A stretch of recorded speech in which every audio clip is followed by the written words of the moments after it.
Hi everyone, this is Joe. I wanted to put together a little video about that Hexapuff blanket that I've seen out on Ravelry, so I decided to show you the way I was doing it. In the video that she did, she actually showed knitting individual hexapuffs, these little hexagons that have polyfill inside of them, and they actually do feel really cool. She's kind of right about that. The thing I didn't like was thinking about creating hundreds of these things and then sewing them all together. So instead I decided, and the way I looked at it, I've never seen her pattern before, so I don't know what the actual pattern calls for. But what it looks like she does is it looks like she does a similar thing to a toe-up sock with regular increase on the outside. So basically from the bottom, it looks like she casts on using some sort of figure-8 type of cast on so that it seems like a seamless type of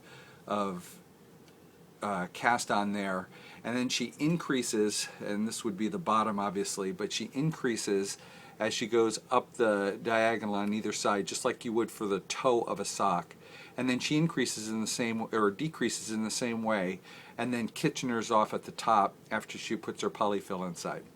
And then I think she's going to sew together all those different hexagons. I do a very similar thing. In essence, what I do is I use US 2 needles, I think that's 2.5 millimeter, and I actually cast on a total of 24 stitches in my first round.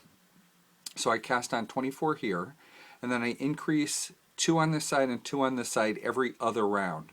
So in essence, 4 increases every other round until I get to the widest part of the hexagon, which is this part up here, where I have 56 stitches. So in essence, I use 4 needles, or 5 needles in total to knit in the round like I would for a toe-up sock.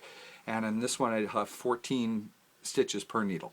So I start off with 6 stitches per needle, increasing 4 stitches or 1 stitch per needle on the outside edge, 2 on the side, 2 on this side, until I get up to 56 total stitches, and then I start decreasing in a similar way. Every other round I decrease 2 stitches on this side and 2 stitches on this side.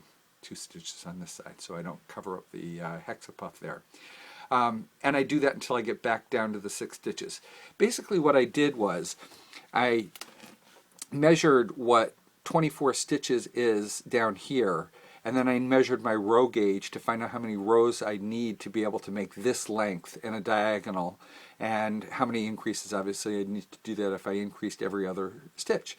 And it came out that it was pretty even when I cast on with a total of 24 stitches. By the time I got up to 56 stitches, it was about the same length as the cast on edge at the bottom. Got that so far.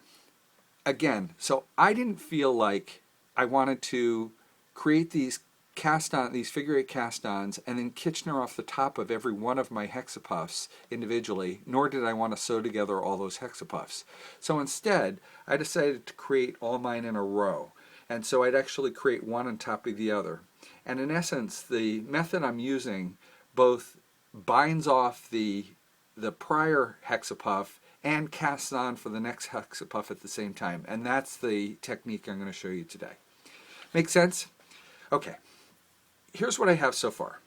So now I've created all this whole row of hexapuffs. So I've got 1, 2, 3, 4, 5, 6, 7, 8 hexapuffs done so far.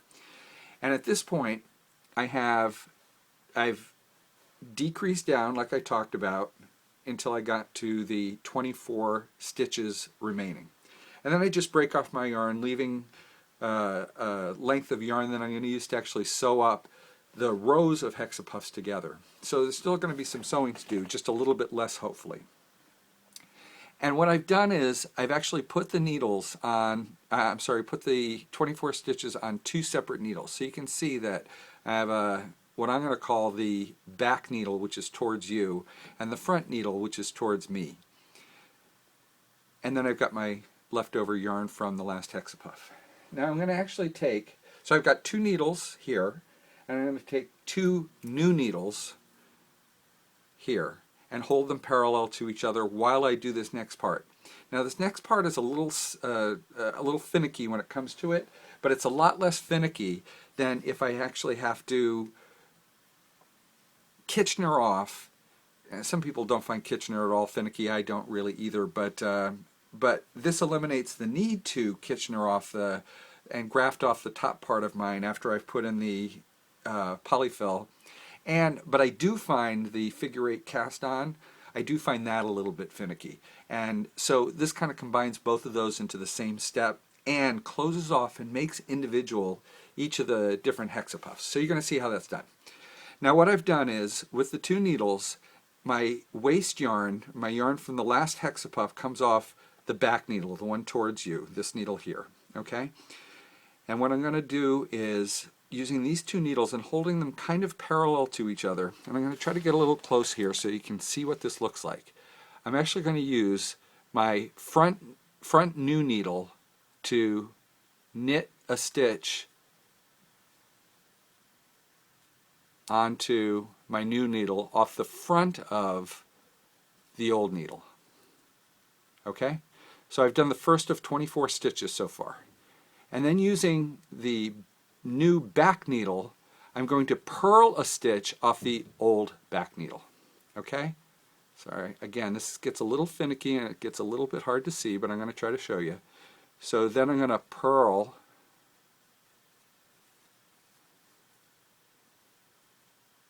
that stitch off the back needle. And I'm going to just keep doing that until all 24 stitches are moved. So I'll knit the front needle off the front needle onto the new front needle, and I'll purl,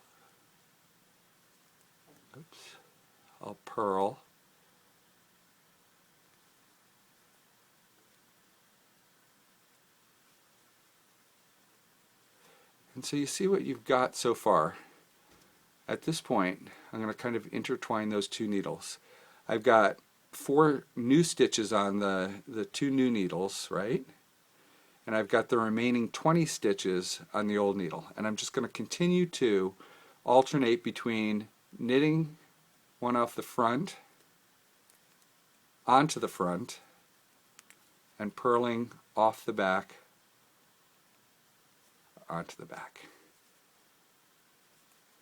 Now that's the most finicky part of this process. Once you've got the first 4 to 6 stitches done, your needles don't fall off anymore. When I get towards the end of my old needles, you're going to see that it gets a little bit finicky again, because it's the needles will want to fall out, obviously, and obviously drop your stitches. So I'm going to try to get through this as quickly as possible so I can kind of show you the result. It's I may end up editing this part out because it's kind of like watching paint dry, so I apologize for that. But I do want to show you a little bit about what it's going to look like, and try to do that before Thaddeus comes down and kind of makes me start this whole video again by interrupting it. Alrighty, let's see. Now the whole purpose of knitting and purling alternately across the way, it does 2 things. One is it, using one continuous thread along the way, and I'll kind of show you what it looks like when it's all said and done, it kind of closes up the old hexapuff while at the same time binds on or casts on for the new hexapuff, right? Okay, I'm starting to get towards the last 6 stitches, so I just got to be very careful that I don't drop out the needles. It's kind of a pain if you do that.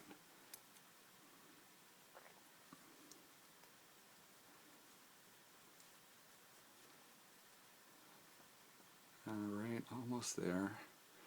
Sorry, needing to concentrate a bit more. Oops.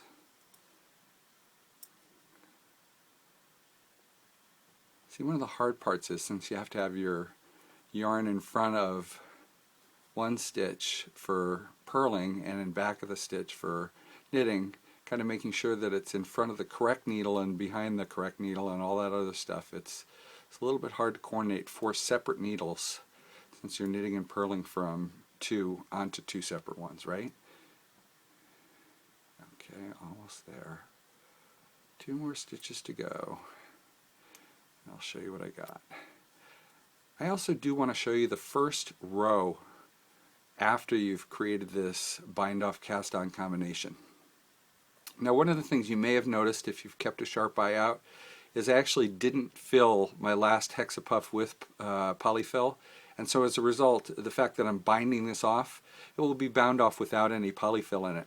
I did that for a specific purpose. I wanted to show it. It's a little bit easier to show a flat Hexapuff, and I'm just going to undo that one and fill it up again after I'm off camera. How's that? Okay. So I have 24 new stitches.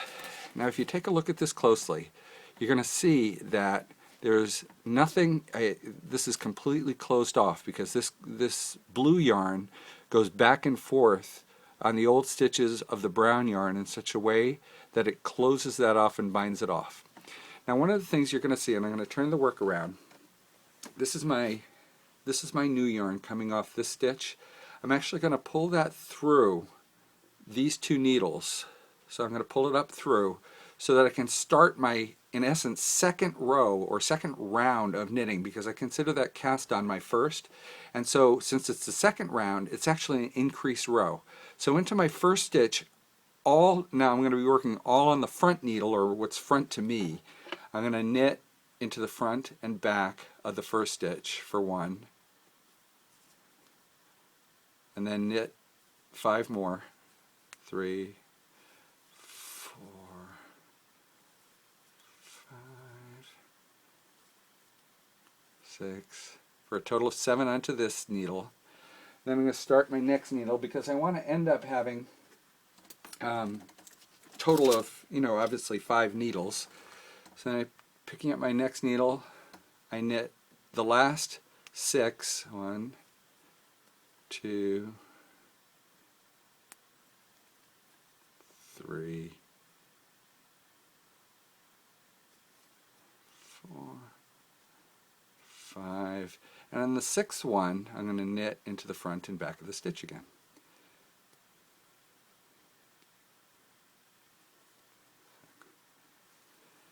And then starting on the back of my work, again I start with an increase, so it's going to be knit into the front and back of that stitch. 1, 2, 3, 4, 5,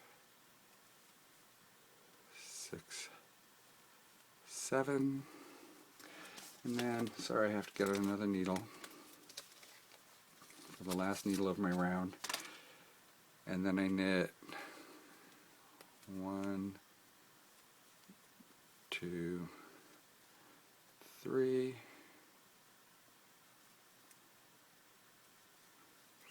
4, 5, and then in the last one I'm going to knit into the front and back of the stitch again. 6, 7.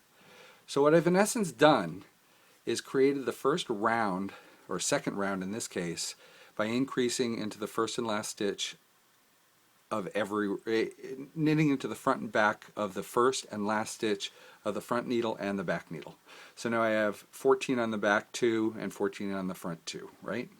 And so what I'm going to do now is start my rounds in essence the same way I would for any kind of toe-up sock. I hope that makes sense. And once I get up to this one, obviously I'm going to fill up this one, and since it's already closed off to the one below it, the polyfill can't go through, and each one of these hexapuffs is independently closed off to the next one in such a way that you've got a whole row of hexapuffs that you're now working with. Hope that made some sense, and if you have any questions, feel free to leave some comments. Thanks.